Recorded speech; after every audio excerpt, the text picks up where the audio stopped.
कारण माणूस जनरेट करतो आणि we have to create history. We insist people to take an action. शब्द बंबाळ नसून त्यात भावना कुठे आहेत, ओलावा कुठे आहे.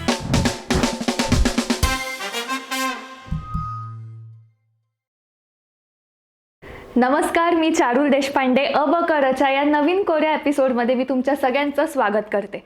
बरं, 64 कला प्रकार हे तर तुम्हाला माहितीच असतील, पण 65वी कला ही जाहिरात कला म्हणून ओळखल्या जाते. आज याच जाहिरात कलामधलं कंटेंट रायटिंग म्हणजे नेमकं काय याबद्दल आपण चर्चा करणार आहोत.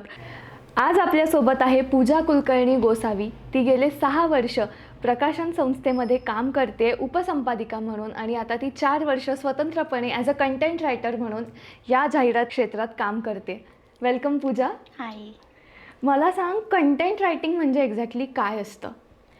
सो बेसिकली कंटेंट रायटिंग म्हणजे जाहिरात लेखन, पण त्यामध्ये प्रकार असे आहेत. सगळ्यात पहिली आणि महत्त्वाची गोष्ट म्हणजे कंटेंट रायटिंग आणि कॉपी रायटिंग. ह्या दोन्ही एकाच फॅमिलीतले भावंड आहेत, आपण असं समजूयात. तर कंटेंट रायटिंग हा मोठा भाऊ आहे आणि कॉपी रायटिंग हा धाकटा भाऊ आहे. तर कंटेंट रायटिंग म्हणजे काय, तर सोप्या शब्दामध्ये आपण प्रेक्षकांना किंवा कस्टमर्सना we educate them about a certain brand product in brief. For example, आपण जेव्हा एखाद्या वेबसाईटचा कंटेंट लिहितो तर तो ब्रीफली लिहितो. तर हे प्रॉडक्ट काय करतं किंवा हा जो ब्रँड आहे हे कशावर काम करतात हे आपण सगळं A to Z त्यामध्ये माहिती लिहितो. सो ब्रीफली एखाद्या गोष्टीची माहिती करून देणं, लोकांपर्यंत ती पोचवणं इज कंटेंट रायटिंग. मला यामध्ये नमूद करायला आवडेल की कंटेंट रायटिंग आणि कॉपी रायटिंग यामध्ये बऱ्याचदा थोडा संभ्रम असतो की यार नेमकं काय आहे हे. म्हणजे तर सोप्या शब्दात मी सांगते की कंटेंट रायटिंग जसं मी म्हणलं to educate people, copy writing on the other hand we insist people to take an action. म्हणजे काय की एखादं प्रॉडक्ट परचेस करणं किंवा त्या एखाद्या न्यूजलेटरला सबस्क्राईब करणं, एखाद्या यूट्यूब चॅनलला सबस्क्राईब करणं किंवा आजच्या जगात इंस्टाग्रामवर फॉलो करणं. म्हणजे सो हे जे आहे हे कॉपी रायटिंग आहे. आपल्याला लहानपणी शाळेत एक प्रश्न यायचा की एका शब्दात उत्तरे लिहा किंवा एका वाक्यात उत्तरे लिहा. तर कॉपी रायटिंग एका वाक्यात उत्तरे लिहा आहे की कमीत कमी शब्दात तुम्ही समोरच्यापर्यंत एखाद्या प्रॉडक्ट किंवा ब्रँडविषयी इम्पॅक्टफुली कसं पोहोचू शकता, तो ब्रँड किंवा ते प्रॉडक्ट कसं पोहोचवू शकता, हे त्या कॉपीरायटरचं कसब आहे. म्हणजे कंटेंट रायटिंग आणि कॉपी रायटिंग वेगवेगळ्या गोष्टी, त्यामध्ये सूक्ष्म फरक आहे, अगदी बारीकसा, पण ते एकाच फॅमिलीतली छान बागडणारी भावंड आहेत असं आपण म्हणू शकतो. जो कंटेंट रायटर असतो तो कॉपी रायटिंग ऑफकोर्स करू शकतो, पण यामध्ये ब्रीफ आणि एक वाक्य पण मी म्हणणार नाही. खरं तर आजच्या डिजिटल जगामध्ये 2 शब्द की 2 शब्दात तुम्ही समोरच्यापर्यंत काय करू शकता. बेसिकली मी जसं म्हणलं कंटेंट रायटिंग की वी एड्युकेट पीपल, तसं copy writing is we insist them to take an action. म्हणजे काय, तर एखादं प्रॉडक्ट असेल तर पटकन जाऊन बघणं की अरे कितीला आहे, ठीक आहे घेऊयात, हे इन्सिस्ट करणं त्या तुमच्या एका टॅगलाईनमधून is copy writing. Call to action जे म्हणतो आपण.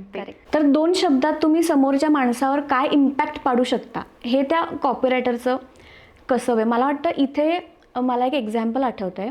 आपल्या लहानपणी केप्रची एक ॲड होती की चवीने खाणार त्याला केप्रं देणार. ही अजूनही कित्येकांना माहिती आहे, कित्येकांच्या डोक्यात ती अजूनही आहे. आणि ही लाईन वाचली की आपल्याला केप्रं आठवतं. किंवा अजून एक टॅगलाईन आहे, घराला घरपण देणारी माणसं. तर ही केवढी गाजली टॅगलाईन. आणि फक्त गाजणं वेगळं आणि त्या टॅगलाईनमुळे त्या XYZ ब्रँड किंवा प्रॉडक्टचा खप होणं, सोप्या शब्दात हे वेगळं. सो हे दोन्ही साध्य करणं हे त्या कंटेंट रायटरचं काम आहे. सो हा सगळा भाग जो येतो तो कंटेंट रायटिंगमध्ये येतो.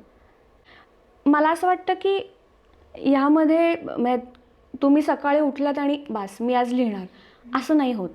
म्हणजे फक्त टला ट जोडणं म्हणजे कॉपी रायटिंग नाही. तुम्ही फक्त यमक अनुप्रास जोडलेत आणि आज मी ही लाईन लिहिली आहे भास भारी असं नाही होत. त्यामागे अनेक गोष्टी असतात, त्यामागे थोडा अभ्यास असतो. आत्ता आपण जर अभ्यासाच्या बाबतीत बोलायला झालं तर मला असं वाटतं की शॉर्ट अँड क्रिस्प हो. ही कॉपीरायटिंगचीच टॅगलाईन असायला हवी.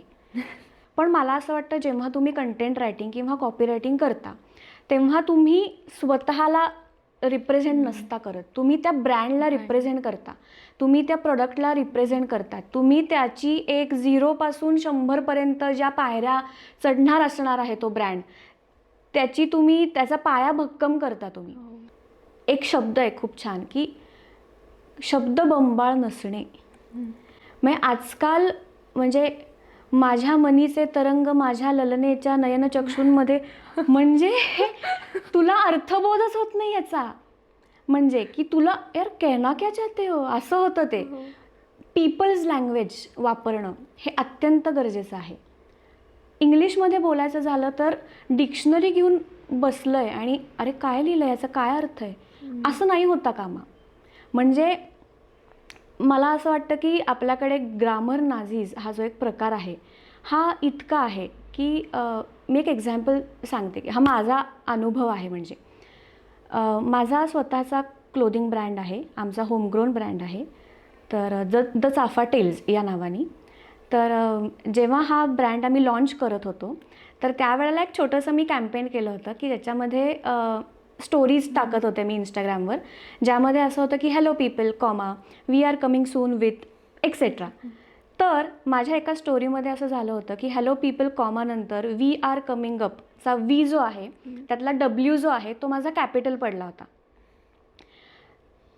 तर माझ्याच सर्कलमधल्या एका व्यक्तीने मला सांगितलं की हे चुकीचं आहे म्हणजे ग्रामर वगैरे. तर मी म्हणलं की ठीक आहे म्हणजे हरकत नाही, आता एकतर आणि माझाच आहे तो, त्यामुळे माझा ऑडियन्स जो आहे त्याला खरं सांगायचं तर वी तुझा कॅपिटल आहे डब्ल्यू का स्मॉल याचा नाही फारसा फरक पडणार. आणि खरं तर जेनरिक बघायला गेलं तरीसुद्धा नाही पडणार फारसा फरक. पण एक ग्रामर जे आपलं असतं तर तो मला म्हणला की असा काय तुझा ऑडियन्स आहे, तू अजून काय काय विकलंयस, इथपर्यंत तो विषय गेला. म्हणजे ज्याची फारशी गरज नव्हती पण ठीक आहे.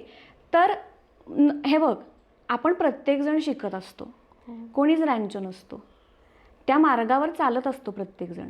म्हटल्यानंतर ही गोष्ट आपण शाळेत शिकलेली असते की कॉमानंतर जर प्रॉपर नाउन म्हणजे चारुल पूजा असं आलं तर ते कॅपिटल असेल. पण ठीक आहे यार, त्यावेळी नाही लक्षात येत, पण ह्यावरनं सुद्धा क्रिटिसाइज केलं जाऊ शकतं. त्यामुळे कॉपीरायटरला कंटेंट रायटरला ग्रॅमॅटिकली पण खूप साऊंड असणं अत्यंत गरजेचं आहे. किंवा अजून एक एक्झाम्पल देते, फार भारी एक्झाम्पल आहे की एका मोठ्या ज्वेलरी ब्रँडसाठी मी लिहित होते सोशल मीडियासाठी. तर ती लाईन अशी होती की ती कॅप्शन लिहिली होती, ती कॅप्शन अशी होती की इंडल्ज इन सम काय बरं indulge in designs that stage back ह्या झोनवर काहीतरी होती. तर त्यावर एका काकूंची कमेंट आली होती की lingers is more appropriate than stage back. तर मला आमचे सर म्हणाले की हे आपण एडिट करू शकतो का. तर मी थोडा विचार केला आणि मला असं वाटलं की नाही, म्हणजे मी म्हटलं सर नाही आपण हे एडिट नको करायला. ह्याचं कारण सांगते की लिंगर्स हा शब्द जो आहे तर हा आपण टेस्ट किंवा चवीसाठी वापरतो. आपण हे ऐकलेलं आहे की टेस्ट दॅट लिंगर्स. हां, सो खरं सांगायचं तर त्या काकूंचं चुकतंय. तो आपण हे एडिट नको करायला, आपण त्यांना हे सांगूयात. तर आम्ही त्यांना रिप्लाय केला होता खूप हंबली आणि एक असं म्हणजे छान शब्द की त्यांनाही ऑफेंड नको व्हायला की अरे काय. कारण शेवटी अगेन आपल्याला जरी राग आला तरी आपण नसतो तिथे, तो ब्रँड बोलत असतो. सो आपल्याला जरी प्रत्येक शब्दाचे समानार्थी शब्द माहीत असतील तरी सुद्धा ते कुठे वापरायचे हे सुद्धा कळलं पाहिजे असं मला वाटतं. पण मला सांग, तू कशी वळालीस इकडे कंटेंट रायटिंगकडे? सो बेसिकली माझं झालं आहे एम ए मराठी.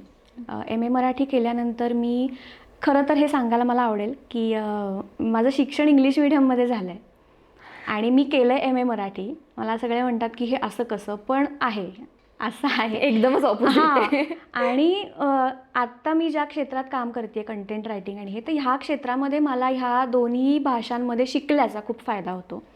तर माझं एम ए मराठी झाल्यानंतर मी जवळजवळ 6 वर्ष पुण्यातल्या काही मोठ्या प्रकाशन संस्थांमध्ये उपसंपादक म्हणून काम केलं आणि पहिलंच पुस्तक मला आठवतं आहे माझं होतं विश्वास नांगरे पाटलांचं मनमे हे विश्वास. तर त्या पुस्तकाचं मी एडिटिंग करण्यासाठी मदत केली होती आमच्या मुख्य संपादकांना. प्रूफ त्याची मी तपासायची, प्रूफ रीड करायची वगैरे ह्या गोष्टी होत्या. आणि he was generous enough to include my name in the ऋणनिर्देश.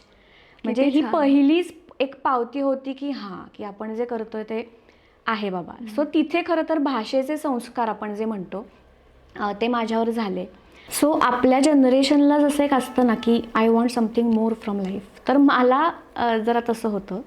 So 6 वर्ष प्रकाशन संस्थांमध्ये काम केल्यानंतर मला एका मीडिया कंपनीमध्ये ऑपॉर्च्युनिटी आली. तिथे मी सोशल मीडिया स्ट्रॅटेजिस्ट आणि कंटेंट रायटर असं तिथे मी काम करायचे. तर तिथे असताना खरं तर मला कंटेंट रायटिंग म्हणजे काय हे कळलं. कारण तिथे असताना मी अनेक मोठ्या ब्रँड्ससाठी लिहिलं आणि तेव्हा मग मला अंदाज आला की ओ अच्छा, म्हणजे आपण जे पुस्तकांसाठी लिहायचो तसं इथे नाही चालत. इथे तुम्हाला खूप कमी शब्दांमध्ये त्या सगळ्या प्रॉडक्ट किंवा ब्रँडचा सार सांगायचा असतो लोकांना. सो मग तिथे मला ह्या गोष्टी कळल्या. सो आता अपॅरेंटली मी इंडिपेंडेंटली कंटेंट रायटिंग करते आहे आणि माझं काही कंपनीशी टायअप आहे. तर त्यांना मी सोशल मीडिया, प्रिंट मीडिया आणि होर्डिंग्जसाठी कंटेंट पुरवते. मला सांग, तू आत्ता जसं म्हणालीस की तू इंडिपेंडेंटली करते, जर कोणाला कंटेंट रायटिंगमध्येच करिअर करायचं असेल फुल टाईम, सो ते कसं वर्कआउट होतं, म्हणजे त्याचे कमर्शियल्स कसे असतात मग त्याचे? सो बेसिकली मला असं वाटतं की हे बघ, सोपी गोष्ट आहे. तुम्ही एखादी टॅगलाईन लिहिली तर तिला 150 रुपयांपासून 1 लाखापर्यंत व्हॅल्यू आहे. एका टॅगलाईनची हो, व्हॅल्यू हो. 1 लाख? अगदी. पण ह्यामध्ये खूप गोष्टी मॅटर करतात. तुमचा एक्सपिरियन्स, तुम्ही आधी काय काय कामं केली आहेत, ह्या गोष्टी मॅटर करतात. मग तो एक्सपिरियन्स येणार कुठून? तर तुम्ही कुठल्या तरी एजन्सीशी अफिलिएटेड राहून. तर जेव्हा आपण सुरुवात करतो की ॲज अ कंटेंट रायटर म्हणून, तर मला असं वाटतं की एकतर मुळात आपण हे करू शकतो का हेच आपल्याला कळत नाही. मला असं वाटतं की आपला आपण होमवर्क करू शकतो की फॉर एक्झाम्पल आता अमूलची जाहिरात लागली आहे, तर आपण आता तुम्हाला मराठी सपोज लिहायचं आहे, तर मराठीमध्ये आपण लिहू ना आपल्यासाठी की अरे हां अशी आहे. आपण आपला एक होमवर्क करू ना की तुम्ही जर फ्रेशर असाल आणि तुम्ही जर एखाद्या एजन्सीमध्ये गेलात इंटरव्ह्यूसाठी, तर बाबा तुम्ही दाखवू शकतात आपणहून ॲडेड बोनस आहे हा की अरे मी असं असं केलं होतं, अरे क्या बात आहे, होतं ना. सो मला असं वाटतं की हे ओळखणं मुळात गरजेचं आहे. आधी ओळखताच येत नाही आपल्याला. सो मला असं वाटतं की थोडं ऑब्झर्व करायला पाहिजे, की थोड्या गोष्टी जरा इकडे तिकडे बघितल्या पाहिजेत, ह्याविषयी थोडं वाचलं पाहिजे. मला असं वाटतं की जे यामध्ये येऊ इच्छितात त्यांनी पियुष पांडेंचं पुस्तक आवर्जून वाचावं. कमाल पुस्तक आहे ते.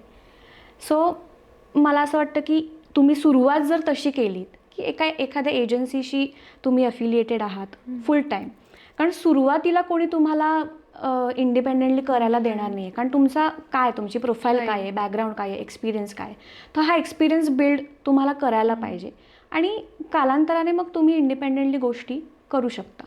तुला ऱ्हस्व-दीर्घ जे मी म्हणलं की इम्पॉर्टंट आहे प्रचंड, तर त्याचं मी एक एक्झाम्पल देते. फार मजेशीर एक्झाम्पल्स आहे त्याची.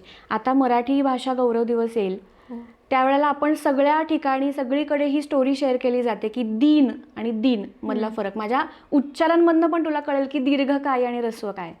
तर ह्याचे अर्थ माहिती असतात आपल्याला, तरी मी सांगते की ऱ्हस्व दिन म्हणजे दिवस, दीर्घ दिन म्हणजे गरीब बिचारा. मी तुला अजून एक एक्झाम्पल देते. त्यांनी अर्थाचा जो एक अनर्थ होऊ शकतो, सूर आणि सूर. दीर्घ सूर म्हणजे स्वर, सारेगम पधनिसा, आणि सूर म्हणजे देव. जसं असुर है ना. सो असुर सूर, हा जो सूर आहे हा जर तुम्ही इकडे टाकलात तर त्याचा म्हणजे जो काही मी काल एक जाहिरात पाहिली, त्यामध्ये जे मुलांची इमॅजिनेशन वाढवते असं छान मराठी त्यांनी लिहिलेलं होतं. मला असं वाटलं की धड तुम्ही मराठीही लिहिलेलं नाही आहे, धड इंग्लिशही लिहिलेलं नाही आहेत, म्हणजे जे मुलांचं इमॅजिनेशन वाढवतं किंवा जे मुलांची कल्पनाशक्ती वाढवते. म्हणजे च चे ची हे जे असतं आपल्याला असं वाटतं की ह्या एवढा काय फरक पडतो, पण नाही, यांनी खूप फरक पडू शकतो. त्यामुळे तुमचा बेसिक जो ऱ्हस्व-दीर्घचा पाया आहे हा तुम्ही जर मराठी कंटेंट रायटिंग करत असाल तर तो खूप महत्त्वाचा आहे. पूजा, मला सांग की जेव्हा तू वेगवेगळ्या माध्यमांसाठी कंटेंट रायटिंग करते तर त्याची एक टोन ऑफ लँग्वेज किंवा रायटिंग पॅटर्न कसा चेंज होतो? सो जेव्हा आपण सोशल मीडियासाठी लिहितो तेव्हा सोशल मीडियामध्ये स्टोरीचं पण आयुष्य 24 तास आहे. त्यामुळे इतकं कमी तुम्हाला लिहायला लागतं. त्यामुळे लिटरली 4 शब्दांमध्ये तुम्ही एखादं कॅप्शन लिहिलं आहे तर ते पुरेसं असतं. Again short and crisp.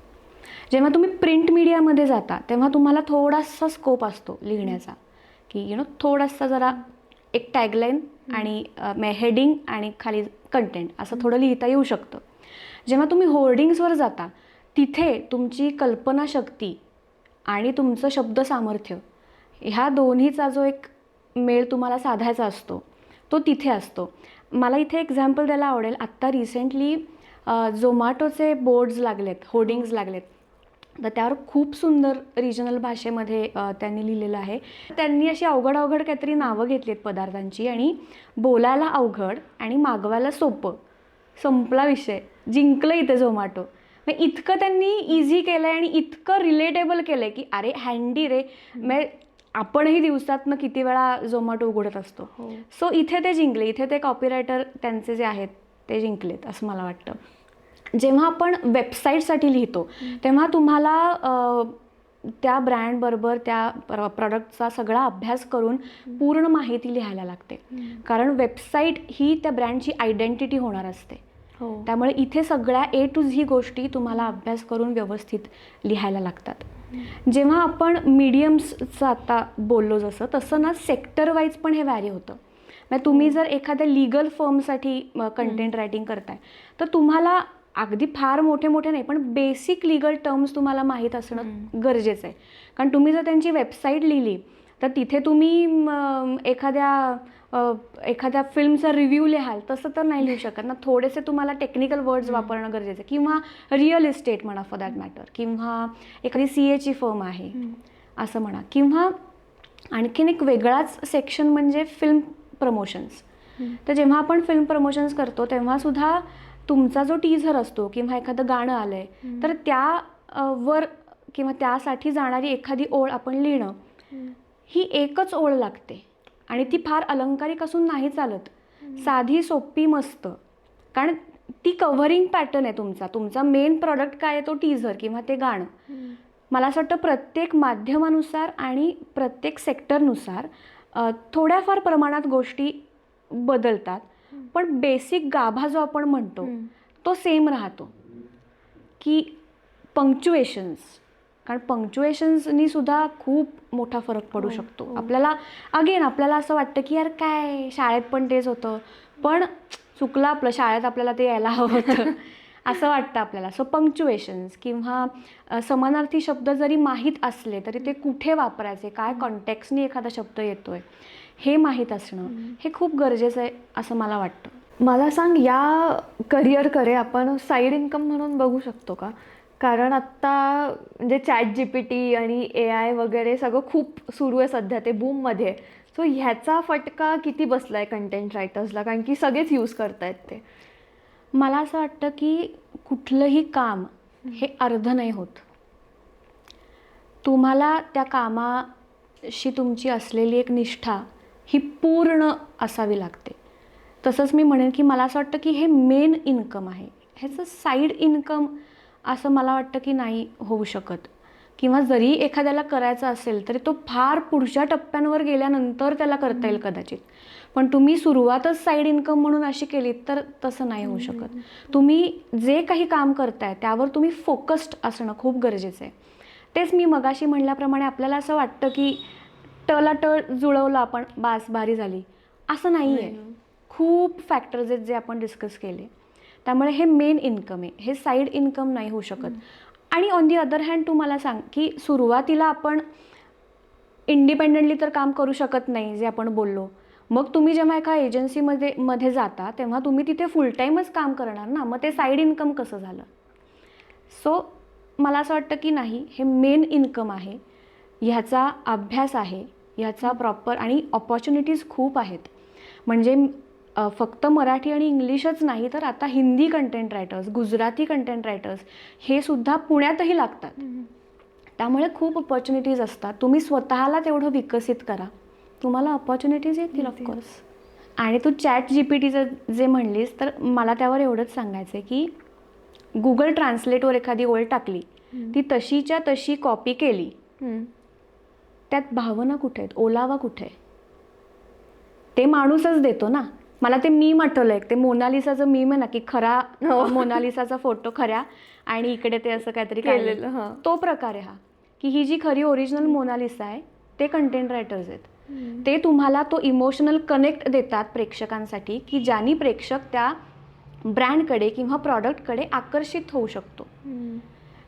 ChatGPT, AI वगैरे टेक्निकली साऊंड करतील तुम्हाला, पण तुम्हाला जो कनेक्ट मिळणार आहे, जो एक ओलावा मिळणार आहे, तो माणूसच देईल. कारण माणूस जनरेट करतो, माणूस जन्म देतो म्हटल्यानंतर you know the rest, right. Rest is the history. Yeah, आणि we have to create history म्हणजे असं मला वाटतं. मला सांग की जेव्हा तू कंटेंट रायटिंग करतेस सो त्याचे प्रोज आणि कॉन्स कुठले आहेत, कुठल्या पण ब्रँडसाठी म्हणा किंवा कुठल्याही मीडियमसाठी? सो मला असं वाटतं की हे ब्रँड वाईज व्हॅरी होतं. तर एखादा ज्वेलरी ब्रँड असेल मोठा, तर त्यांना थोडंसं विंटेज स्टाईल किंवा थोडेसे जड शब्द किंवा असं त्यांना चालतं, कारण त्यांचे दागिनेच तसे भारदस्त असतात म्हटल्यानंतर ते त्या दागिन्यांना गेलंच पाहिजेत असे शब्द आपण वापरतो. ऑन दी अदर हँड जर एखादा क्लोदिंग ब्रँड असेल तर मला असं वाटतं की त्याच्यासाठी तुम्हाला थोडे टेक्स्टाईल रिलेटेड शब्द टाकणं किंवा त्या प्रॉडक्टविषयी थोडक्यात माहिती देणं हे गरजेचं आहे, पण फार किचकट पण नाही, खूप सोपे शब्द. एखादा जर फूड ब्रँड असेल तर त्यामध्ये तुम्हाला तसे शब्द वापरणं हे गरजेचं आहे. सो अगेन जसं sector wise, medium wise vary होतं, तसं ब्रँड वाईज सुद्धा व्हॅरी होतात या गोष्टी. पूजा, मला सांग, असं तुझ्यासोबत कधी झालं आहे का की अरे मला फार भारी सुचलं आहे पण एवढीच वर्ड लिमिट आहे, किंवा तू बोललीस आत्ता जसं की खूप मोजक्या याच्यामध्ये लिहायचं आहे बट खूप सुचलं छान आहे पण मला एवढंच लिहायचं आहे, असं कधी झालं आहे का? असं झालं आहे माझ्या बाबतीत एकदा. मी जेव्हा एका एजन्सीशी अफिलिएटेड होते तर तेव्हा मी एका ऑडिओ बुक ॲप जे आहे तर त्याच्यावर काम करायचे. आणि पुस्तकं एकतर खूप जिव्हाळ्याचा विषय त्यामुळे त्यावर जेवढं लिहू तेवढं कमी असतं. तर एक प्रकाश नारायण संतांचं पुस्तक आहे वनवास, ते सगळ्यांना माहिती असेल आणि खूप आवडीचं असेल. तर त्यावर मला त्यावर एक व्हिडिओ होता आणि त्याचं कॅप्शन लिहायचं होतं आणि मी जे सुटले लिहित आणि मला असं वाटलं की अरे हे नाही मावणार आहे किंवा हे नाही होणार आहे काही. पण मग इन दॅट केस मी जसं म्हणलं की कंटेंट रायटर हा तो ब्रँड आणि डिझायनर ह्यांच्यामधला दुवा असतो. मग इन दॅट केस आम्ही काय क्रिएटिव्हिटी लावली की आम्ही रील केलं, त्या रीलमध्ये पानं उलटतोय आणि त्यावर ते सगळं उमटतंय असं केलं. सो माझा कंटेंट पण आला आणि ती क्रिएटिव्हिटी पण झाली आणि सगळंच साध्य झालं म्हणजे. सो असं आहे की कल्पनाशक्ती तुमची जेवढी तुम्ही डेव्हलप कराल, जेवढी विकसित कराल, तेवढं तुमच्यासाठी ॲज अ कंटेंट रायटर म्हणून गरजेचं आहे. पूजा, मला सांग की जे फ्रेशर्स असतात कंटेंट रायटिंगमध्ये सो त्यांना तू काय सल्ला देशील? मला असं वाटतं बेसिक 2 गोष्टी आहेत. एक म्हणजे तुमची क्रिएटिव्हिटी पॉवर वाढवा. आता ही कशी हे खरं तर खूप सब्जेक्टिव्ह आहे की तुम्ही आपल्याला कॅल्क्युलेशन्स शिकवता येतात 2+2 4 वगैरे, पण आपल्याला कंटेंट रायटिंग जे आहे, क्रिएटिव्ह वर्क जे आहे ते असं बसवून शिकवलं आहे असं नाही करता येत. ते तुमचं तुम्हाला एक्सप्लोर करत जावं लागतं. सो मला असं वाटतं की तुमची कल्पनाशक्ती थोडी डेव्हलप केली पाहिजे. आणि ऑन दी अदर हँड तुमची भाषा संपत्ती, भाषा प्रवाही असते मला मान्य आहे, पण तुम्हाला ती चपखलपणे त्या ठिकाणी त्या ब्रँडसाठी अरे हां याला हा शब्द भारी जाईल हे कळणं इज युअर एक्सप्लोरेशन.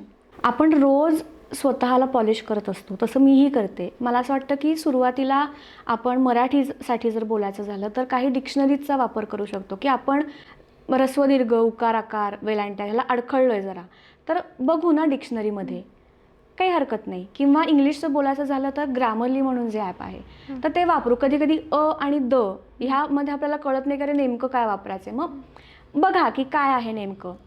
मला असं वाटतं की ह्या गोष्टी आपल्याला टेक्निकली साऊंड करण्यासाठी मदत करतात, पण ॲट द सेम टाईम ह्यावर तुम्ही पूर्णपणे डिपेंडेंट नाही राहू शकत. तुम्ही त्याचा आधार घेऊ शकता, कारण कालांतराने लिहायचं आहे तुम्हाला ना, तो तुम्हाला टेक्निकली परफेक्ट करणार आहे. सो मला असं वाटतं की ह्या गोष्टी तुम्ही सुरुवातीला करू शकता.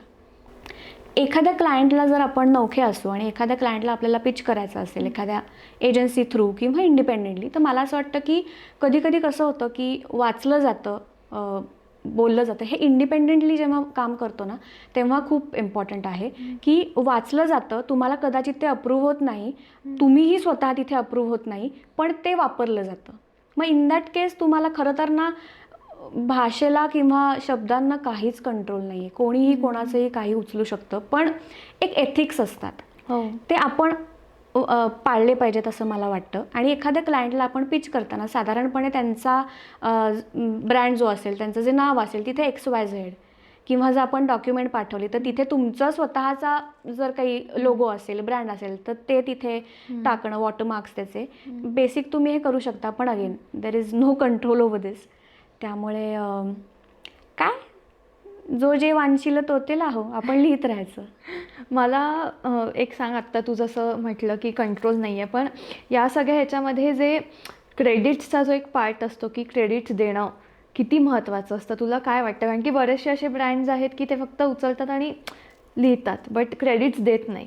सो तुझा काय टेक आहे यावर? मला असं वाटतं की कंटेंट रायटर जो असतो तो त्या ब्रँडला बोलतं करतो, त्या ब्रँडला वाचा तो देतो, त्या ब्रँडचं नाव लोकांच्या तोंडी सतत येईल याची तो काळजी घेतो. त्यामुळे जर कंटेंट रायटर काढला तर उरतं काय? त्यामुळे कंटेंट रायटरचा रोल खूप इम्पॉर्टंट आहे. आणि त्याच्या ऑपॉर्च्युनिटीजसुद्धा आजकाल खूप, अजून ते क्षेत्र फार सॅच्युरेटेड नाही आहे, कारण खरं तर इतके दिवस असं काही क्षेत्र आहे हेच लोकांना माहिती नव्हतं. आता ते लोकांना हळूहळू कळायला लागले. त्याचे काही छोटे छोटे कोर्सेस असतात. तर ह्या सगळ्या गोष्टी आहेत त्या आपण करू शकतो. पण अगेन मी म्हटलं तसं कोर्समध्ये जे शिकवलं आहे ते जरी आपण सगळं टेक्निकली लिहून घेतलं वहीमध्ये, तरी शेवटी कल्पनाशक्ती तुमची तुम्हाला लढवायची आहे. त्यामुळे ह्या गोष्टी आहेत. थँक्यू सो मच पूजा, तू आज आम्हाला कंटेंट रायटिंग आणि कॉपी रायटिंगबद्दलचं अबकरं सांगितल्याबद्दल. जर तुम्हाला अजून कुठल्या गोष्टींबद्दलचं अबकरं जाणून घ्यायचं असेल तर आम्हाला कमेंट बॉक्समध्ये सांगा आणि लाईक, शेअर, सबस्क्राईब, फॉलो लगेच करा.